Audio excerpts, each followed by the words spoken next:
Well, hello, my YouTube fellas and gals. So today's books of the day are Lot 1, and these are action and suspense, and they are 10 for $2.50 for the whole lot. So if you need to contact me about any of these books, I'm on Minda's Bookstore and more on Facebook or TammysMakeupTreats@gmail.com. You let me know. I'll link it to my Etsy store, and you can go in and purchase. And I send everything media so you have the cheapest mail possible. And with that, we will get on to book number 1. So book number 1 is called The Street Lawyer by John Grisham. This is a 1998 book. It's got a little mark right there. That's what the book looks like. And this is what it's about. Michael Brock is billing the hours, making the money, rushing relentlessly to the top of Drake & Sweeney, a giant DC law firm. One step away from partnership, Michael has it all. Then in an instant, it all comes undone. A homeless man takes 9 lawyers hostage in the firm's plush offices. When it is over, the man's blood is splattered on Michael's face, and suddenly Michael is willing to do the unthinkable. Rediscovering a conscience he lost long ago, Michael is leaving the big time for streets where his attacker once lived and where society's powerless need an advocate for justice. But there's one break Michael can't make from a secret that has floated up from the deaths of Drake and Sweeney, from a confidential file that is now in Michael's hands, and from a conspiracy that has already taken lives. Now Michael's former partners are about to become his bitter enemies, because to them, Michael Brock is the most dangerous man on the streets. So there's book 1. And also in the description, I'll leave the ISBN number. So if you read online like a Kindle Nook or whatever you use, I want to be a resource where you find your books too. There's book 1. Book number 2. Fire and Flash by Evan Kingsbury, a 2003 copyright. This is what the book looks like. And this is what it's about. There is a legend of the serpent god. All that was left of the young doctor's body was a pool of charred human ash, and if she'd been torched from within, as if. What looks like a freak accident to Detective Eric Brennan and medical examiner Angela Hunter is only the first in a series of bizarre deaths, filling the stifling air of record-breaking heat wave with the smell of burning flesh. He's said to feed off the cremated souls of the dead. As the temperature rises, so does chaos. Nationwide preachers of doom are predicting Armageddon, but when Brennan and Hunter discover the scales of a serpent at the death scenes, the strange clue leads them to a conclusion far more frightening than the rapture. His power grows with each new funeral pyre. A force beyond all human control has risen up to feed, spawned from the darkest pits of hell. It lives on death unleashed on earth. It's creating a new hell, but for what ungodly purpose? His legend is spreading like fire. And here is book number 2. Book number 3. And who cannot want to lose yourself in a book? I love it. Ship of the Damned by James F. David, and this is a copyright 2000. This is what the book looks like. And for these being 25 cents a piece, it's a good deal. On October 28, 1943, a U.S. Navy ship was successfully teleported with disastrous effects on its crew. Crewmen died, developed rare for yet unidentified diseases, and most horrifying of all, some became fused with a metal, their arms and legs protruding from the bulkhead. A team of psychologists has gathered at a small university to study and analyze the same recurring dream of 7 completely different people. The dream involves a large Navy ship in a vast desert with sailors trapped inside the bulkhead. Slowly, by depriving the dreamers of REM sleep, the dreams were killing the dreamers. What the dreamers do not realize is that another vessel, this one equipped with nuclear missiles, has disappeared in a green-gray mist over the North Atlantic. Only Elizabeth Foxworth, a social worker studying the dreamers, can prevent nuclear disaster by entering the dream and risking her life and the lives of the dreamers. So there is book number 3. Book number 4.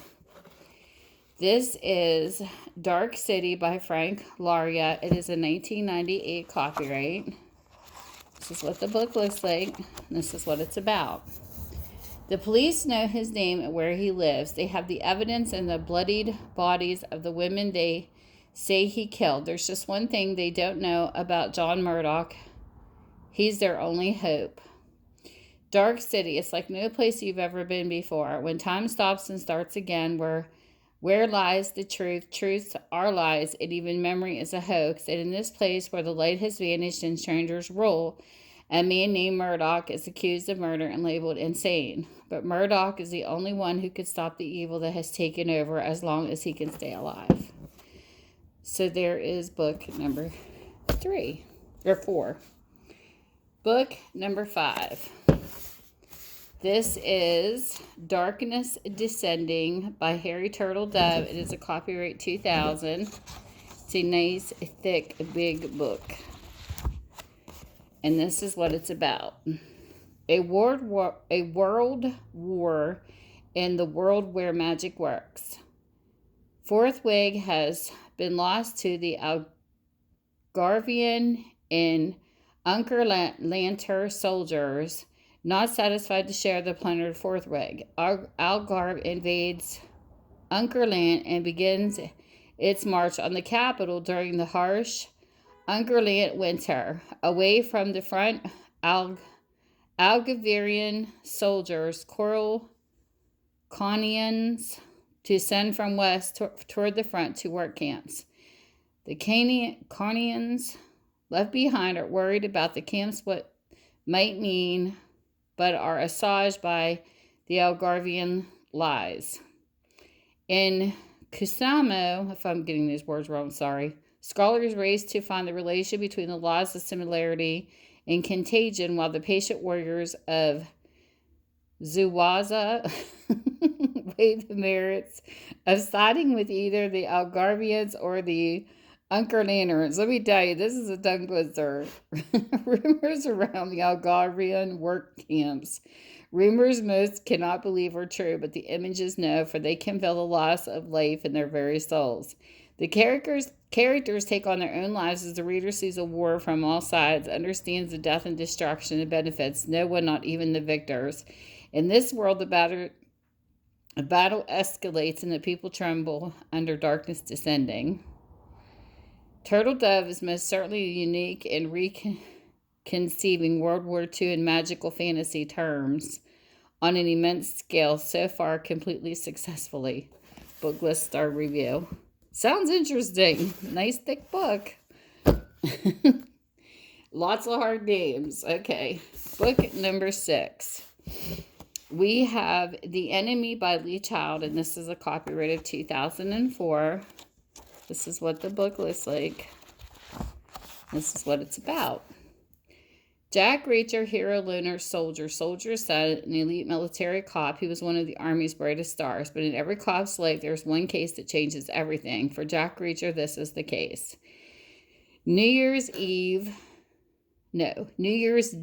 1990, in a North Carolina motel, a 2-star general is found dead. His briefcase is missing. Nobody knows what was in it. Within minutes, Jack Reacher has his orders. Control the situation within hours. The general's wife is murdered. Then the dominoes really start to fall.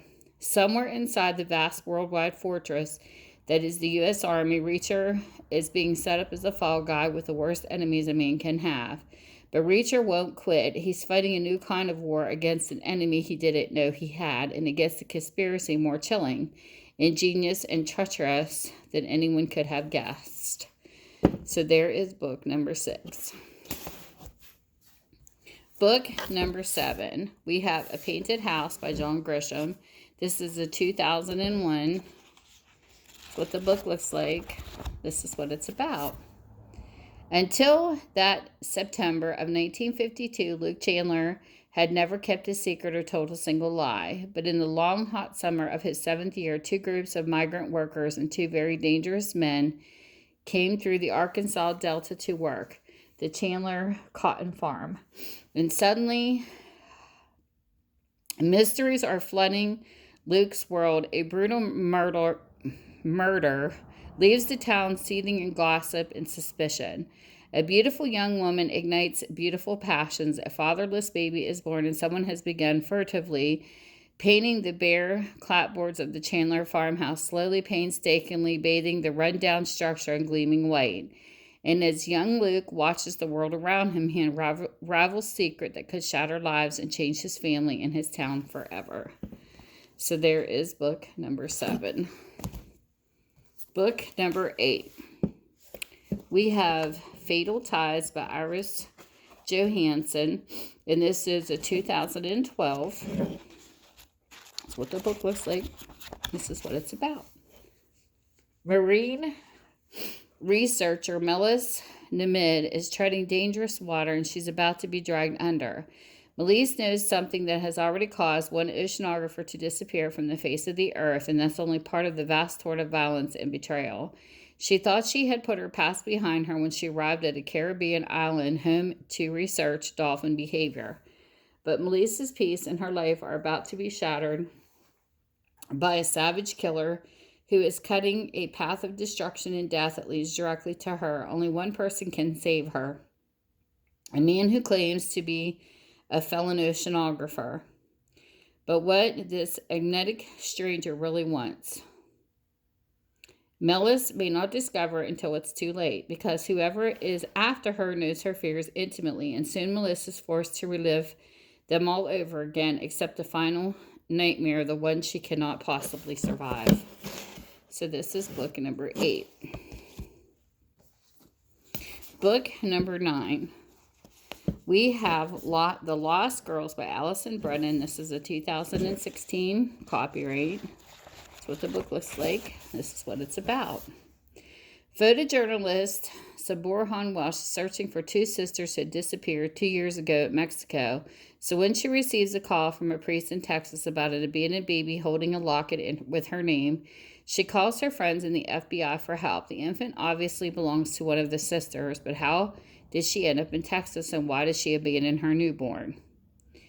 Kincaid and her mentor, Supervisory Special Agent Noah Armstrong, track the missing girls and uncover a human trafficking organization that leads to a seedy underworld in which nothing is as it seems. The bad guy seems to stay 2 steps ahead of them, leaving behind a trail of dead bodies, and Lucy with more questions than answers. Meanwhile, Lucy's fiancé, Sean Rogan, has a crisis of his own. An old girlfriend returns with shocking news. Not only does Sean have a son, but Jesse and his stepfather have disappeared. The last thing Sean wants to do is leave Lucy when she's investigating a horrific case, but his son is in grave danger. Torn between impossible choices, he makes a decision that has far-reaching consequences for Sean, Lucy, and everything they hold dear. So there's book number 9. Sounds like a good one. And last but not least, we have book number 10. This is called The Search by Iris Johansen, and it is a 2000 copyright. That's what the book looks like. This is what it's about. As part of the elite canine search and rescue team, Sarah Patrick and her golden retriever, Monty, have a gift for finding what no one else can. But their latest assignment is not like the others. This time, Sarah is being forced to take part in a deadly mission by a man who knows enough about her past to ensure her cooperation. Billionaire John Logan's top-secret venture has been sabotaged, his facilities destroyed, and his hand-picked staff massacred. The sole survivor is being held for ransom. Logan knows that the only way to save the man and the secrets he holds is to find him as soon as possible. Sarah is furious when she is strong-armed into joining Logan on his search, and once she takes the perilous assignment, not even Logan's promises that she and Monty will be safe may be enough to protect them, because the killer is devising a sadistic vengeance, and he may soon find use for Sarah. So there is book number 10. So with that, whatever time zone you're in, I hope you're having a great time, and I will see you soon. Bye.